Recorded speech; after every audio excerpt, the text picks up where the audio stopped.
I would like to preface this by saying I have built myself a beautiful life. I have a small home I run a small business out of, and I absolutely love my husband and our 4-month-old little girl. Excellent.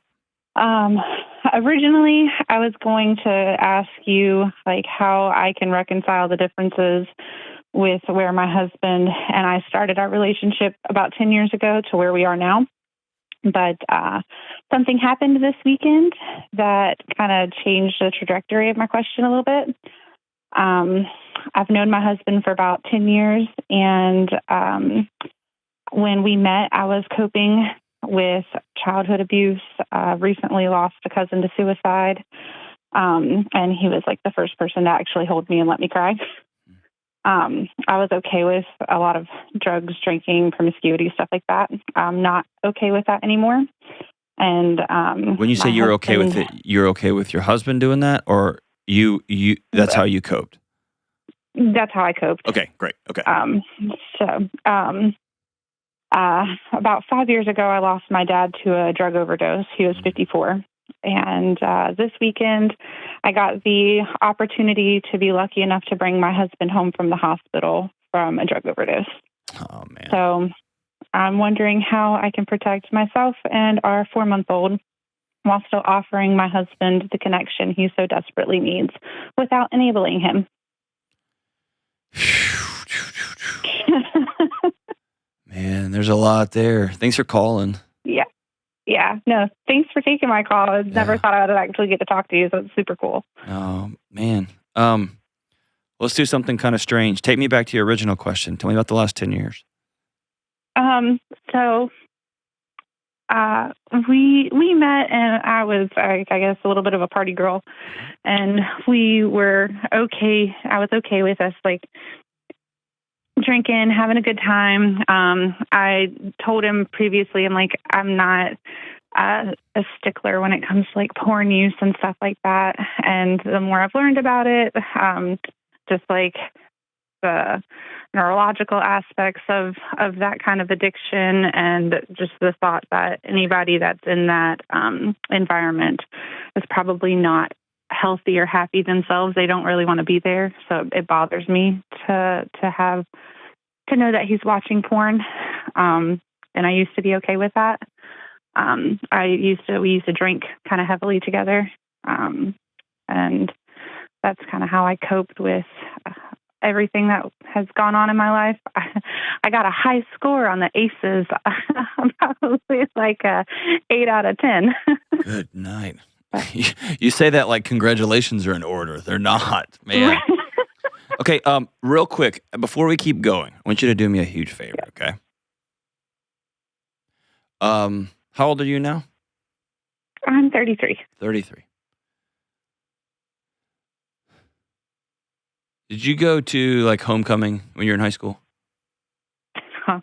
No, my dad was an addict our whole life, and school wasn't. I dropped out at 16 and moved away as quick as I could. So 16 is who I had in my head. So do me a favor. Close your eyes. And I want you to picture looking in a mirror at 16-year-old you.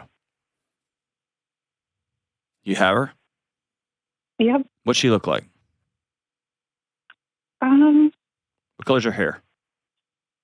Blonde. Is it long or curly or short? Very long. Very long. Are you tall? Is she short? Oh yeah. No. Very tall? Tall. Athletic, beautiful, frumpy? What does she look like? Yep. No, athletic, pretty. Okay. I want you to stare into her as deeply as you can with your eyes closed. Okay? And I want you to repeat after me. Okay. I'm so sorry you had to leave home. Can you say it? I'm so sorry you had to leave home. And none of this was your fault. Was your fault. And alcohol. And weed. And some guy telling you I love you for 30 minutes. Yep. and some guy telling you I love you for 30 minutes. Was the way you stayed alive. That's the way you stayed alive. And I'm proud of you for staying alive.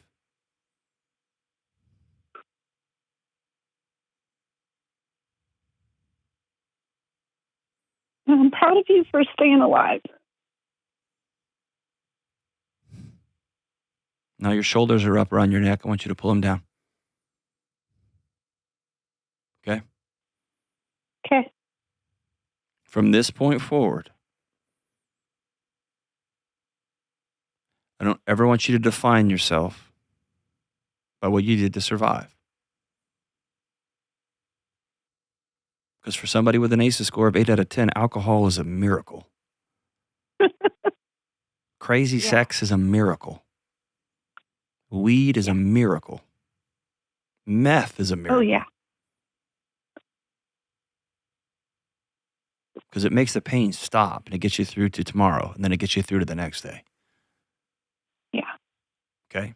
And the beautiful thing about growing up and getting wiser is we get to change our minds. We get to do different things.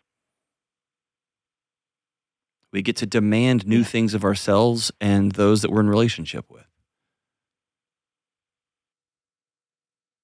So you wanting new things for your life and you holding your husband to new expectations and saying, hey, as for me and my house, I got to be sober. I want a different life. You can't be cheating on me and I'm not going to cheat on you because I want a different life. I don't want a house full of like pornography. It's got a haze to it. It just makes the house feel dark. Makes your eyes glaze over. Yeah. And I don't want us smoking weed anymore. I want us to just face the challenges and the stress that we have so we can get to the other side of it.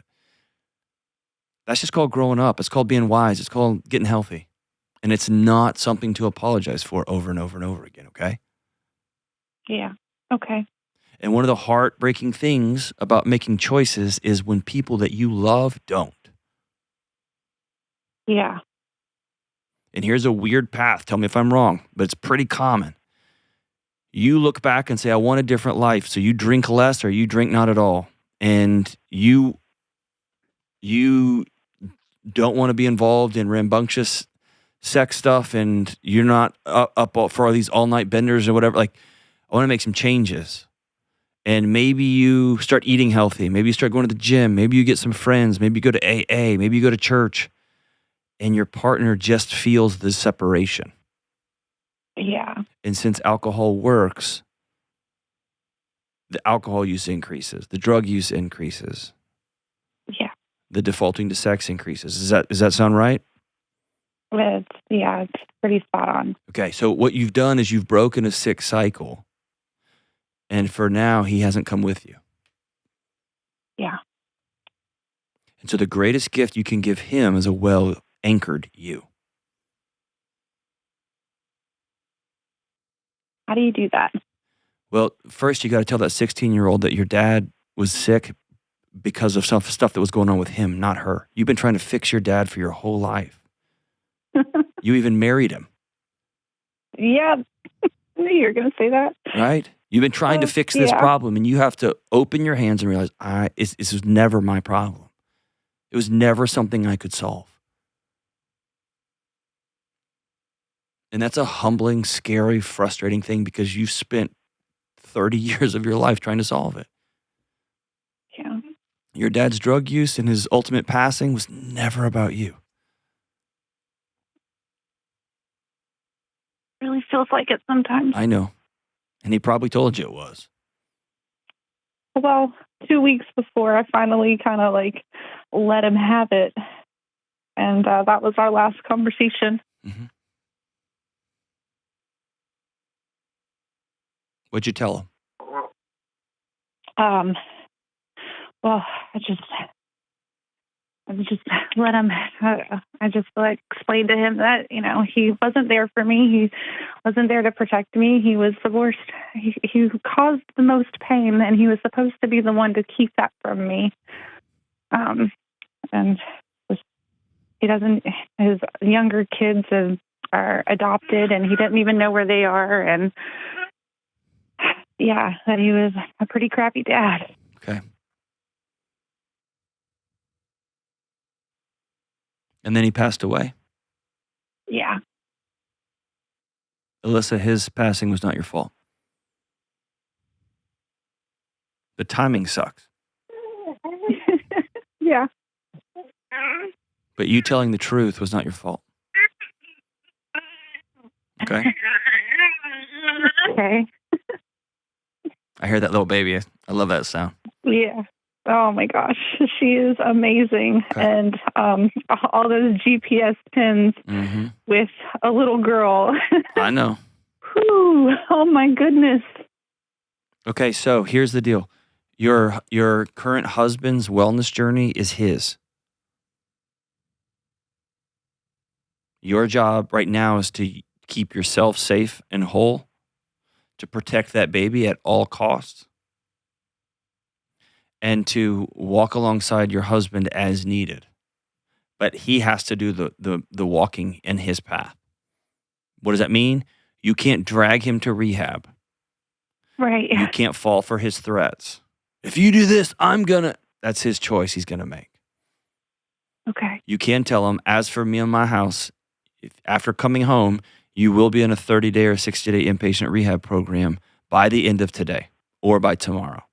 Or you are choosing to leave this home. Because I will not do this again to another generation of my family. Okay. And what I want you to do is how old your baby? 4 months old, you said? Yeah. Okay. I want you to imagine her holding her 4-month-old and knowing nothing of what you're experiencing right now. That would be a blessing. It's not going to be a blessing. It's going to be a ton of hard work on your end. Yeah. Because you're going to have seasons of being lonely, and you're going to have seasons of holding boundaries. Ooh. You've never done that before. I know. You've never done it before because people beat you up for your boundaries growing up. Oh, yeah. Okay? Just bulldozed right over them. That's right. To the point that it made you feel crazy for even having a boundary. Yeah. You're not crazy. You never were. You were just a small little girl, and your dad was a big guy. Just because somebody crashes through your boundaries doesn't mean they're not right. And so here's the exercise, okay? Do you have a counselor that you meet with? No. Okay. You're going to need one. Yeah. And I'm going to tell you something. I don't want to pile up on you, but I'm just going to be honest with you and tell you the truth. And normally I would tell you this in like session 3 or 4 if we were actually meeting in person for coaching. But Right. just for the sake of the listeners, I'm going to tell you now, okay? Those GPS pins that are setting off in your heart and your mind and your body as you hold this little 4-month-old girl and you pick up your husband from rehab, they are becoming part of your daughter's nervous system. Oh, yeah. Don't do I don't want that for her. No. Which means you have to do the healing on your own. And I'm telling you, with an 8, you cannot do this by yourself. You got to get some people to walk with you. Yeah. Okay? Okay. Vulnerability has gotten you crushed for your whole life. And it's going to be the path to healing from this point forward. Vulnerability just means I'm going to find a group.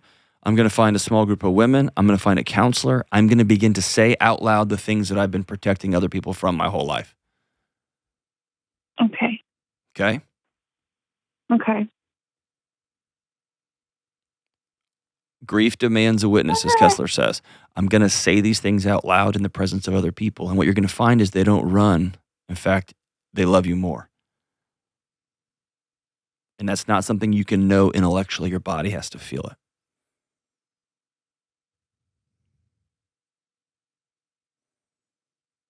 it. Okay. So here's your 3 homework assignments, okay? Okay. Homework assignment number 1 is I want you to go back and write that 16-year-old girl a letter. Okay. Homework assignment number 2, I want you to write that your little baby girl, don't give me her name, I want her to have some anonymity. I want you to write her a letter that she's going to open when she's 16 about the work you started doing right now. Okay. Number 3, I want you to get with a counselor, an AA group, a professional, and I want you to make a list of what must be true in your home as your husband returns. Okay. He has exceeded your capacity to help him in this moment. Yeah. He has to go get professional help.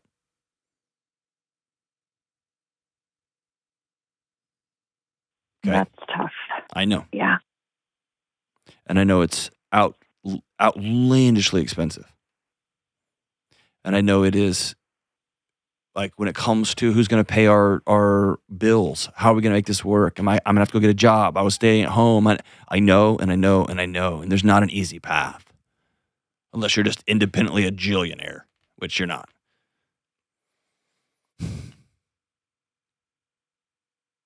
But I don't want you going back to the hospital again to pick up his bag of things because that's what's left. I don't want y'all going back to the hospital again. I want you picking him up from an inpatient stay in 30 days or 60 days, and y'all begin to build an entirely new marriage and an entirely new life. That's going to include marriage counseling because y'all don't know how to do it. That's going to include sober living because it's been a struggle for both of you. It's going to include parenting classes. You can do that at a YMCA. You can do that at a local church. You can do that with a counselor, but you're just going to invest in yourselves. Hang on the line here. I'm going to get you started today with my friends at BetterHelp. They're going to take care of you. Okay, so they're going to get you somebody that you can start talking to, a licensed therapist ASAP, and you can do it with your phone or you can do it via your computer, your laptop.